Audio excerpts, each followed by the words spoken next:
મિત્રો જો આપણા મેથીના ગોટા રેડી થઈ ગયા છે અને જો દહીં પણ છે. તો જય માતાજી મિત્રો, જોરદાર આ બાજુ વરસાદ પડી રહ્યો છે, જો તમે જોઈ શકો છો. અને આપણે જો બજારમાંથી મેથી લાવી દીધી છે અને આપણે આજે બનાવવાના છે આપણે મેથીના ગોટા. તો તમે આગળ વિડીયોમાં બને રહેજો. ચલો આપણે ફટાફટ આવી રીતે બધા આવી રીતે કટિંગ કરી લેવાની છે, આમ જો પાદા પાદા. અને પછી આપણે તેને ચપ્પાની મદદથી ઝીણી ઝીણી સમારી લેવાની છે. જો તો આવી રીતે ઝીણી ઝીણી સમારી લેવાની છે.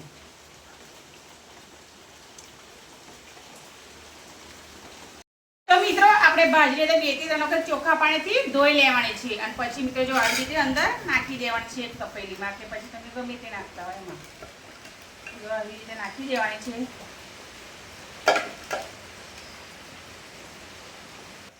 ચલો મેથી તો નાખી દીધી છે અંદર. હવે નાખીશું આપણે ડુંગળીને સમારી કરવાની છે. પછી નાખવાના છે આપણે લીલા મરચા. પછી નાખીશું આપણે સૂકા ધાણા. આવી રીતે કચરીને નાખી દેવાના છે. પછી એમાં થોડો આપણો અજમો નાખી દેવાનો છે.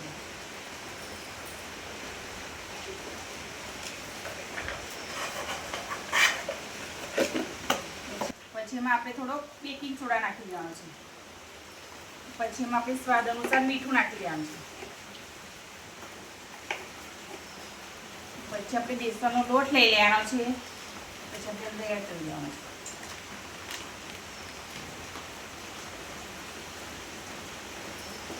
પછી આપણે થોડું પાણી રેડી અને આપણે બેટરને તૈયાર કરી દેવાનું છે. તો ફાઇનલ જો આપણું બેટર તૈયાર થઈ ગયું છે. એમાં આપણે થોડું ગરમ તેલ રેડી દઈશું એક વળી રીતે. પછી આપણે તેને મિક્સ કરી દઈશું. જો ફાઇનલી તેલ તો આપણે ગરમ થઈ ગયું છે. તો ચલો આપણે હવે બનાવી દઈએ. તો ચલો આપણે ભજીયાને અંદર એડ કરીને બનાવતા રહીએ. જો આવી રીતે બનાવી દેવાના છે.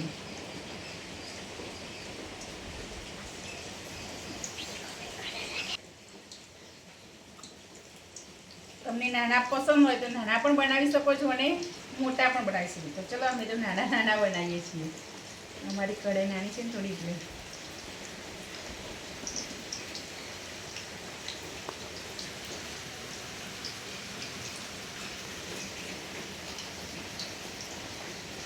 તો ચલો બ્રાઉન ના થાય ત્યાં સુધી આપણે તેને બરોબર ગરમ કરવાના છે. જો સરસ મજાના આપણા ભજીયા બની રહ્યા છે. અને એક બાજુ વરસાદ પણ ચાલુ છે. ભજીયા ખાવાની તો બહુ જ મજા પડી જાય. ચલો બ્રાઉન સુધી આપણે રહેવા દઈએ થોડી વાર માટે. મિત્રો જો આપણા ભજીયા સરસ મજાના ચડી ગયા છે, બ્રાઉન પણ સરસ મજાના થઈ ગયા છે. તો ચલો આપણે તેને આવી રીતે કાઢી લઈએ. તો ચલો બધા ભજીયા આવી રીતે આપણે બનાવી દઈએ. ફાઇનલી મિત્રો જો આપણા મેથીના ગોટા રેડી થઈ ગયા છે અને જો દહીં પણ છે, આપણે મરચાં પણ છે. તો અમારી વિડીયો કેવી લાગી હોય તો લાઈક, કોમેન્ટ ને શેર કરી દેજો.